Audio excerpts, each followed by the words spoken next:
Ayan mga kababayan, at dito na naman tayo muli, no? At dito sa may Ilog Pasig Esplanade mga kababayan. At mayroon na ng steel deck mga kababayan. Talagang tuloy-tuloy na ang pagbabago dito sa may Ilog Pasig Esplanade. At kung inyo nakikita ay talagang malaki ang pagbabago ng ating Ilog Pasig mga kababayan, particular dito sa may Arroceros area.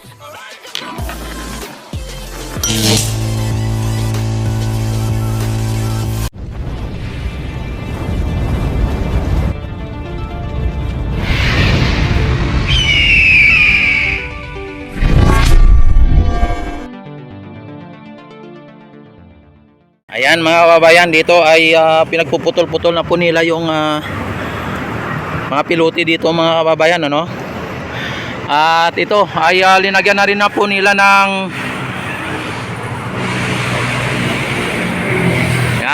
linagyan na rin po nila ng box dito, no? Yung pinanyaka formas ng pilote mga kababayan. Ayan, kung inyo nakikita, no? Ayan.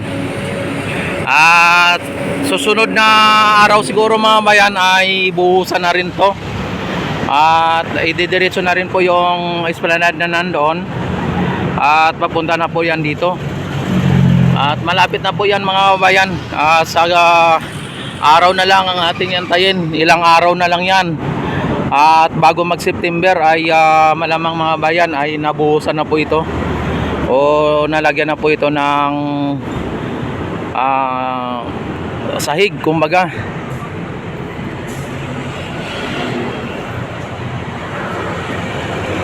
Yan, dito tayo ngayon sa may Quezon Bridge mga kabayan, ano? At tanaw natin dito ang esplanade na dito sa may Loton area ferry station. At nalagyan na po nila dito ng box yung formas yung mga piloto dito. Tapos dito napagpuputol-putol na po nila dito mga bayan, no? Ayan, napuputol-putol na.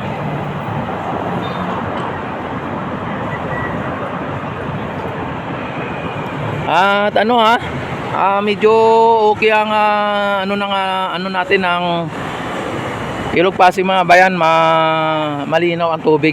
May mga water lily lang na na mga naanod, pero pa konti-konti lang. Yan, dito ay alamin natin ito sa kabila. Tatawid tayo dito.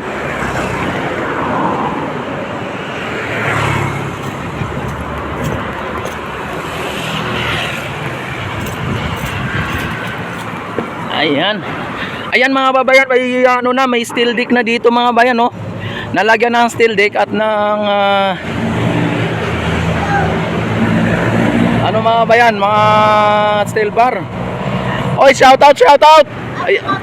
Ayan, oh, shout out sa ayan, oh. Kayo muna pagkain. Wala pa. Ayan, oh. Shout out. Ayan, oh. Ayan. Oy, Rex TV Adventure, ha. Rex TV Adventure. Yan, ingat. Ayan mga bayan, at mayroon na dito mga bayan. Mayroon ng steel deck mga bayan. At dito ay malapit na rin buhusan ito mga bayan, no? Malapit na rin buhusan. At sa ngayon mga bayan, nakita naman ninyo ang improvement ng ating Arroceros dito sa may Arroceros area mga bayan. Ayan. Talagang kahapon o isang araw ay wala pang steel deck at wala pang mga pa lang ito na IB pa lang. Ngayon mga bayan ay nalatagan na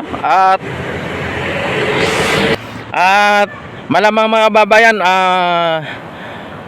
makalawa o mamayang gabi o bukas ay buhusan na po ito. Pero sa ngayon mga kababayan, naglalagay pa lang po sila ng mga steel bar, yung pinanyaka steel matting, no?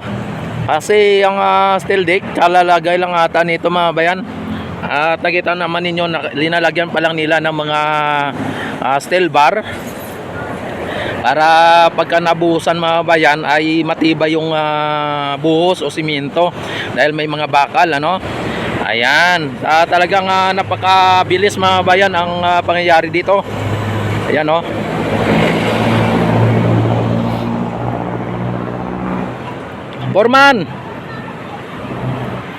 Foreman, buhusan na to bukas. Buhusan na yan. Hindi pa. Ayan. Ayun na si Foreman, ha, nandun. Yan, sa ngayon mga bayan ay wini-welding pa lang nila, no. Yan, talagang hindi po siguro mabuhusan mamaya o kaya bukas dahil po sa ito ay kawalalagay lang ng ng steel deck at linalagyan pa po nila ng bakal mga bayan yung pinaka yung pinakabakal niya para pag nabuhusan ay matibay po yung pundasyon ng mga ng buhangin at ng simento mga bayan ng buhos. Dahil po kapag walang bakal po yan ay pwede matitibag, ano, pero pagka nalagyan ng mga steel bar ay talagang matibay po ang kapit mga bayan. Yun po ang steel bar ang siyang kinakapitan ng simento para sa ganun ay lalong mas matibay ang ating flat or ang ating sahig o ang ating binuhusan na sahig, ano. Ayan, talagang sa ngayon mga bayan nandito yung mga, kaya pala wala doon sa kabila yung mga I-beam, andito na lahat, oh. Yung pilotin nandito rin. Yan, at yung mga bayan yung nandito sa may pinaka platform na sa dating viewing deck ay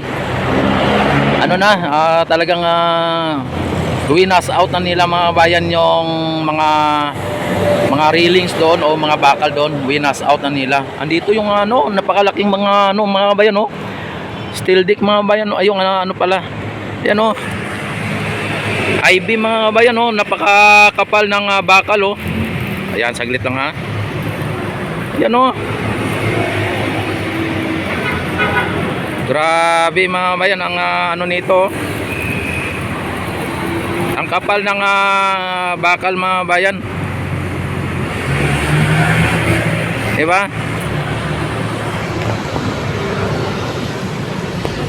Lalaki. Grabe, oh. Sobrang kapal mga bayan at yan ang ilalagay ng siguro mga bayan. Kung hindi ako nagkakamali, itong bakal na ito ay yan ang ilalagay na silbing dito sa may ilalim, pundasyon sa ilalim ng papunta doon sa kabila para mas matibay ang tulay. Yung bakal na yan na mahaba at makakapal mga bayan, mahaba, oh. Hanggang doon, oh. Ayan. Mahaba siguro mga 40 footer siguro yan mga bayan, mga 40 feet, no? 40 feet. Kaya pagka yan ang ilalagay nila sa pinaka gitna ng mga bayan, dito sa ilalim ng tulay, sa ilalim ng tulay, yan ay matibay na pundasyon mga bayan yan, kahit na wala nang wala nang poste. No, kahit na wala ng poste na mailalagay doon sa ilalim kasi mahirap maglagay ng poste sa ilalim. Kung yan po ang ilalagay nila sa sobrang kapal at napaka laki niyan mga kababayan, kahit na 20 tao ang nakapatong dyan ay hindi po yan basta-basta masira, UUP o kahit na mga siklista natin, mga 20 siklista tayuan dyan o kahit na sabi natin 50 pa ay hindi po yan basta-basta mabali, yung bakal na yan mga bayan. Yan po ang aking speculation o aking ininuha o aking pagkakalam, at yan po ang isa sa mga ilalagay dyan sa ilalim ng tulay. Yan. Ang tulay sa ilalim ng tulay, mga bayan. Tapos dagdagan ng mga I-beam ng maliliit na itong mga maliliit, ano. Yan, talagang para sa ganon ay kahit na maraming tao ang sa ilalim, halimbawa pag dito na mamasyal, tapos ang mga namamasyal ay halimbawa naulanan, pwede silang tumakbo dito sa ilalim ng tulay kahit na marami, kahit na 100 pa sila dito sa ilalim. Hindi basta-basta maputol yung bakal na yan, mga babayan, dahil po sa sobrang laki niyan at sobrang kapal. Siguro mas makapal pa yan sa mukha ng ating Vice Presidente, yung bakal na yan, no? O sa mga politikong mga nangungulimbat at nagnakaw ng kaban ng bayan, mas makapal pa siguro tong bakal na to. O mas makapal pa talaga yung mga politikong nagnanakaw ng natin, ng kaban ng gobyerno. Para sa akin siguro mas makapal pa yung mukha ng mga yon kaysa sa bakal na ito. Pero garantiya ko ito, mga kababayan, yung bakal na yan ay talagang napakakapal po. Yan. Kung hindi niya mahigitan yung kapal ng mukha ng mga politikong nagnakaw ng kaban ng gobyerno natin, ay garantiya ko rin po yan na talagang matibay po ito, no? At kaya niyang suportahan yung mga ilang tao na papatong o kaya halimbawa pupunta dyan sa ilalim ng tulay. Ayan. At dito, mga bayan, ang dito inaayos pa nila dito, no? At bago ito buhusan ay talagang titiyakin po nila na talagang ito po ay talagang matibay, at yung pagkagawa nila o paglalagay nila ng formas, dahil pagka ito, mga babayan, pagka nabuhusan na po ito ay kailangan hindi bibigay, kasi napakakapal ang nito, mga bayan. Ang buhos 1 metro halos, o mahigit 1 metro ang kapal nito, mga bayan, ang pundasyon dito sa gitna. Kaya dito po ipapatong yung mga bakal na malalaki na yon, tapos doon sa kabila ganun din, at idudugtong lang po nila, at makita ninyo, mga bayan, napakatibay kahit na wala na pong ilalagay doon na poste sa ilalim. Yan, talagang yan mo na po ang pinanyaka pundasyon, talagang matibay na matibay, mga bayan. Yan, at yung mga dito, mga bayan, kung lagyan man nila sa ilalim ng poste ay mahirapan po sila, no? Pero antabayanan lang po natin, talagang aalamin lang po natin kung talagang lagyan pa nila ng poste, ayan. Yan. Sa ngayon, mga kababayan, ay talagang naglalagay pa lang po sila dito ng mga steel matting. At ang steel deck dito, mga bayan, ay hindi pa po nailagay lahat. Andyan pa po yung ibang steel deck, yung ayan. Yan. At dito ay talagang wala pa, no? Pero tingnan nyo naman, mga bayan, naglalagay pa po sila ng mga sinasabi ko na steel bar. Ayan, yung mga bakal na yan, na talagang yan po ang nagpapatibay ng concrete, na talagang pag binuhusan, mga bayan, ay kakapit ang binuhos na lupa, mga lupa na buhangin at ng simento. Ayan.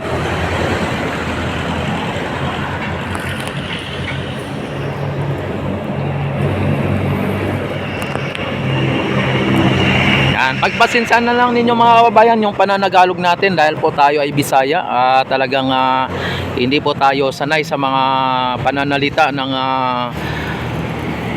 Tagalog. Talagang may punto po ang ating pananalita o ating salita, ay talagang may punto. Hindi katulad ng mga pure Tagalog dito sa Maynila, ay talagang dire-diretso, at maging ang kanilang pananalita ay hindi po, wala pong tono. Yan. Antabayanan lang po natin, mga kababayan, ang mga hakbang dito at mga susunod pa nilang gagawin, kung ano po ang mga dapat nilang gawin dito, at dapat nating malaman at makikita. At panatilihin po ninyong nakasubaybay at nakasubscribe sa aking YouTube channel. At i-click nyo na rin po ang notification bell, i-select nyo na rin po ang all para ma-notify agad kayo tuwing ako'y mag-live, mag-upload ng mga videos. At talagang ito po ay palagi ko kayong i-update dito sa ating Ilog Pasig Esplanade, particular dito nasa Arroceros sa Forest Park mga bayan. At dito ang mga ginagawa nila ngayon doon sa may pinaka loto na station, ferry station mga bayan, ay ginagawa na rin po doon, no? At magugulat na lang tayo na mayroon na pong mga I-beam o steel beam na nandoon pagka sa sunod na araw. At ito mga bayan, kung hindi ako nagkamali at kung ito po ay matutuloy, ay baka by October mga bayan ay ma-open na to sa publiko itong ating Arroceros sa area na ito mga bayan. At baka hindi lang natin masabi kung ito ay madidili o hindi, basta by October mga bayan ay malamang ay inaugurate na po ng ating Pangulo at mapapasyalan na po natin at makakabablog na tayo hanggang dyan po sa ilalim na talagang andyan na po tayo. Pero mas maganda dito sa taas mga bayan kasi kitang kita na nandito, talagang para naka-drone lang tayo dito, no? Yan. At kapag nandoon na yung esplanade na ginagawa sa may dulo, andoon banda, yan, pwede na tayo doon magpwesto para sa ganon ay mas malapit, pagkadating naman nandoon sa gitna, ayan, pagdating doon sa may Ayala Bridge, doon na naman tayo sa Ayala Bridge magpwesto para sa ganon ay mas maganda din ang ating kuha ng ating kamera. At kahit na pangit lang po ang ating kamera ay okay lang po yan.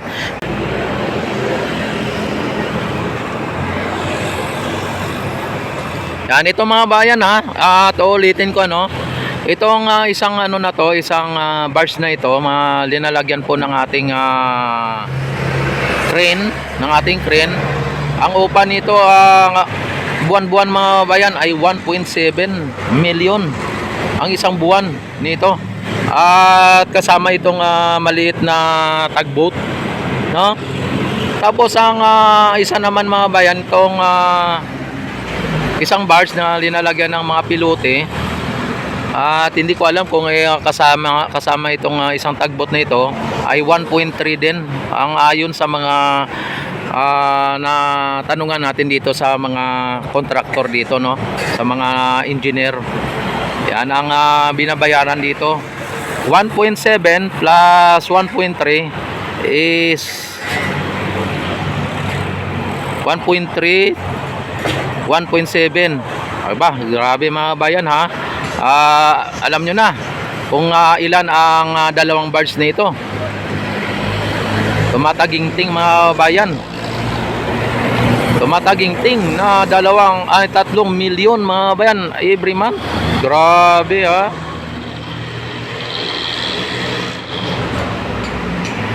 Isipin mo mga bayan, pagka ito ay hindi sila makakagawa ng sa isang buwan, lugi agad ang kontraktor dito mga bayan. Talagang paldo-paldo itong itong may barge, may-ari ng barge. At ang kontraktor ay talagang abonado. Kaya kailangan mga bayan ay wala pong paltos o wala pong delay ang paggawa. Dapat tuloy-tuloy ang paggawa mga bayan. Mga bayan hindi ko lang masabi kung totoo o hindi. At pagkatapos niyan hanggang sa may Ayala Bridge, pagka natapos yan hanggang dyan at pag naabot na doon ay babalik po sila doon sa may Phase 1C o doon sa may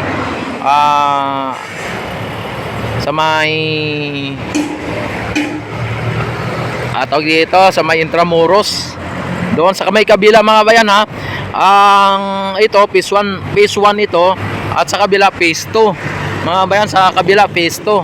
At pagka natapos na nila yung Phase 1 ay dito na naman sila sa kabila Phase 2 na naman mga bayan. Yan, ito Phase 1 Arroceros area, no? Segment 1 ito.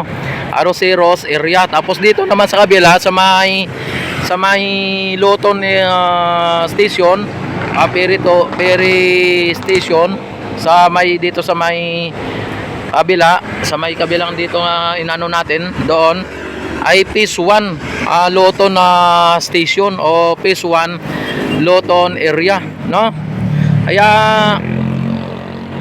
antabayanan lang po ninyo lagi ang aking mga live update at mga videos dito mga bayan, yung ating update dito sa ating Ilog Pasig Esplanade. At nakita naman ninyo, ipasilip po sa inyo yung doon sa dulo.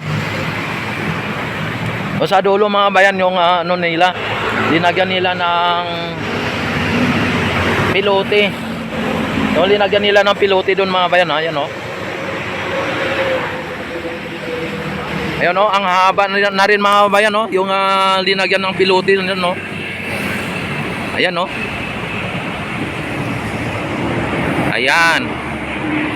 Ang haba na rin mga bayan, ano.